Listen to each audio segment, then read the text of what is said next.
In this video lesson, we will learn what happens to the graph of a function if we put absolute value bars around the function. So you should already know at this point how to graph the absolute value function. But it's slightly different if you already have some complicated function and its graph is already given, but then suddenly you're asked to graph the absolute value of this given function. So here's an example. The dotted line is given, and it's y equals 2x minus 3. In fact, you know how to draw this yourself, most likely.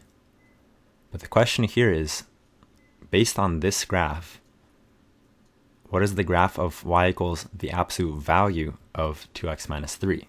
So it's the same function, entirely the same, except it's entirely in absolute value bars.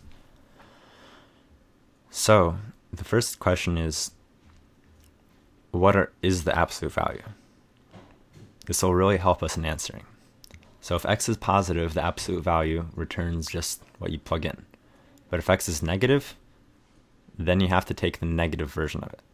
So what that means is, basically, positive values stay the same, negative values become positive.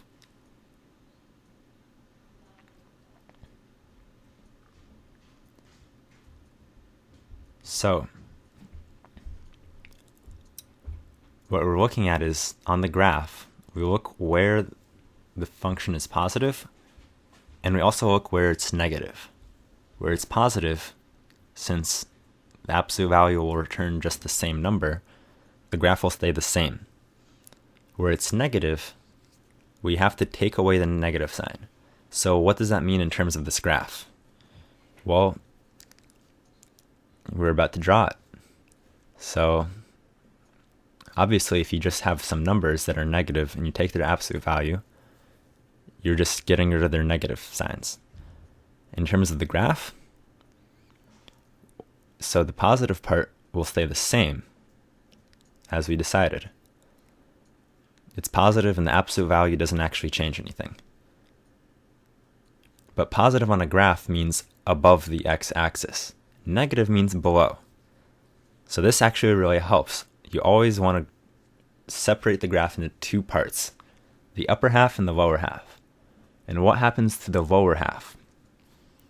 Well, it's exactly as we described. You take the negative of it. So for example, at the point at height -1 went to the height 1. The point at height -3 went to height 3, and so on. What you actually get is a sort of mirror reflection.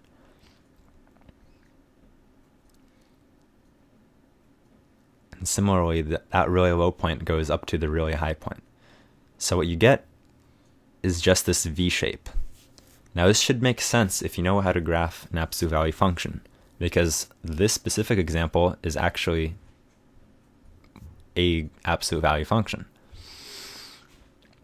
But it's pretty easy to visualize, and you can make similar graphs based off of given graphs just by taking all the negative values and flipping them up to the positive values.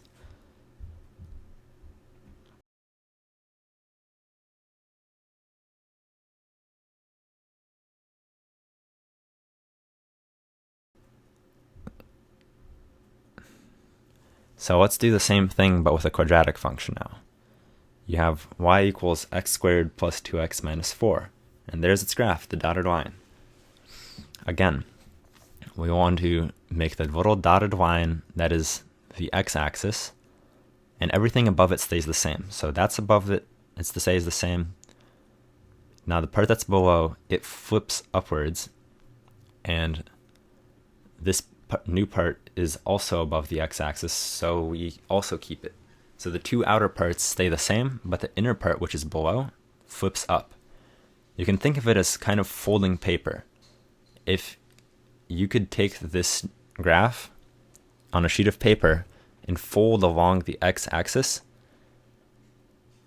the way I'm sort of showing with this marker, then the dotted original of the quadratic function would coincide with the redrawn one that's part of the absolute value. So really what we're doing here we just take the dotted part that's below the x-axis, and we literally just rotate it upwards.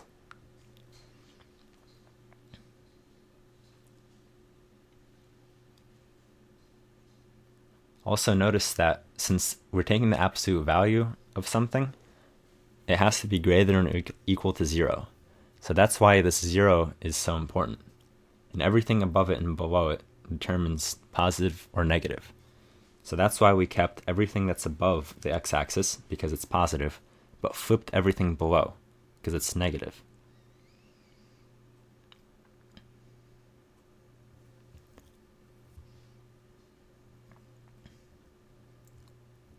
So now we're going to do a more complicated example, but it's really done the same way.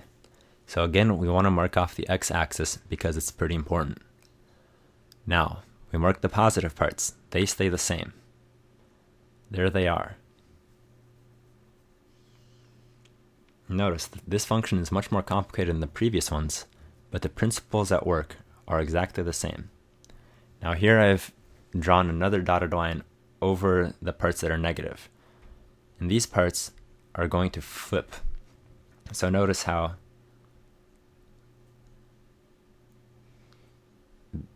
once I draw it, the loop that was going downwards is going exactly oppositely upwards.